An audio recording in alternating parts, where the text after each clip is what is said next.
Me chat you BBA Sam BBA Kwaba Mediba and Kasa TV. So subscribe to my channel, like it. And for a drink good comment section or come. Okuzito Abrakwa a pulley a evidence via $37 million a year presidential jet scandal via John Draman Nanado Dankwa Akufado and then ex-president Kofo John Ajekun Kofo Omuhu a bomb movie never say Kwakuti now subscribe to my channel like it for I didn't check good comment section come you can be a month Yenkuti Okuzito and then expose a hodo Osaka oral teams no ọmọ àti sẹ ọmọ hwehwẹ ẹyẹ Ghana ẹ nsẹnsẹm baabi sika no kyerɛ sɛ ɛwɔ sɛ fa na mfa hɔ ɛyɛ ketahyehyɛ dream ne pɔ yɛ baabi a kyerɛ sɛ nneɛma ɛtɔ sini bia no ɔmo hwehwɛ ne nyinaa mu sɛ biribi a bɛtumi atɔ din mo mmiɛnko tie nsɛm no nkyɛn mu ɛdɛ obi bi ase. I think it implies a certain kind of conduct and behavior which should be above board. It should be exemplary. Something that young people can look at and say, oh yeah, this is an honorable man and this is what he will do. And so to find my children, more or less, I think I should call them my children, fighting in parliament, throwing benches and breaking things, it's a shock to me. I can't believe. But it's not the first time we've seen that happen in Parliament. We saw when the Speaker, who has been retained, was elected. We saw somebody run away with ballot papers. Even that, compared to this brawling and fighting and actually throwing chairs, it's a different thing altogether. It's gone to a different dimension. That was bad already. So is it? Well, so that's your uncle there. And that in conversation with my colleague Beatrice Sedu. Having clear words. Disgraceful, to say the least. He's right that when the honorable title is attached to your name, the Ghanaian people expect a certain conduct. And so, I mean, this is a matter that we have to bow our heads in shame as an institution, even though it's just a few people who have done that. You saw that, most of us were just quietly, also in shock. Yeah. Watching what was unfolding before our very eyes. But we hope it never happens. The Speaker has taken steps. This committee hearings, I'm sure that it will lead to far-reaching recommendations. The plenary will have its say. Major decisions will be taken. And moving forward, I'm sure that we will put in place measures to prevent this. But I do hope that sanctions will apply. So that it will serve as a deterrent. But certainly disgraceful conduct, and it has lowered the image of Parliament, and I hope that we don't see that again.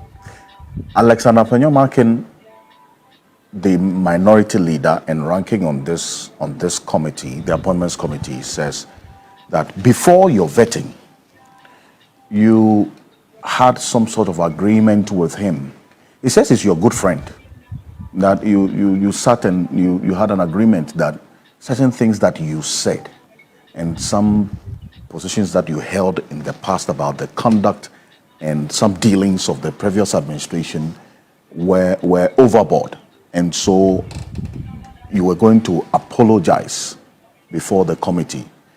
But you didn't do that. Maybe that's what led to all what happened at your vetting.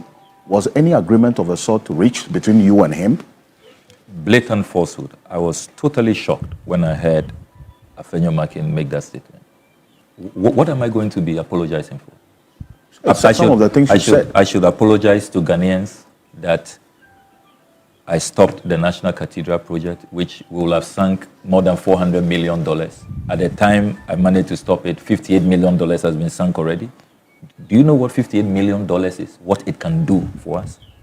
Do you know how many projects that have been constructed in our country all over? Even the mall, that you see all those structures, those facilities there, nowhere near $58 million. Hospitals have been built for half of that amount, fully equipped. All we see is a pit.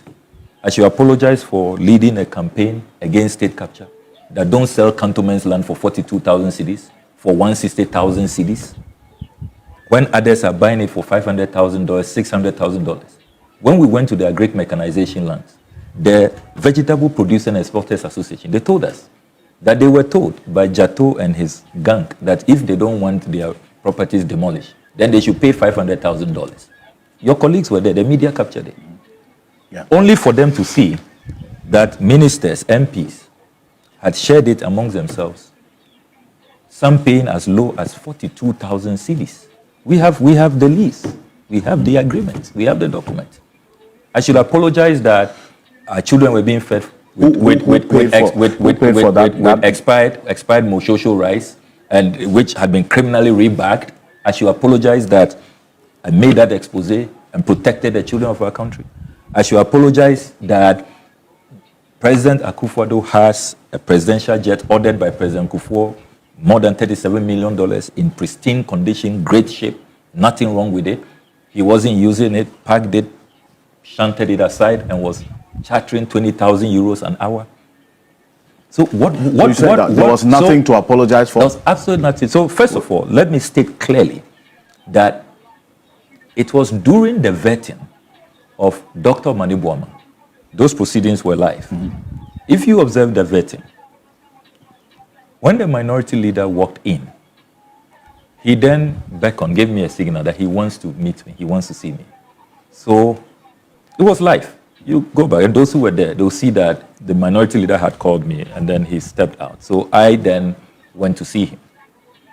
His concern, what we discussed, is that he had just been told that the NDC has held a caucus meeting, and in that meeting, I have raised serious concerns about his conduct, and that I have said that we must bring it to his attention, and he has to be contained at the appointments committee.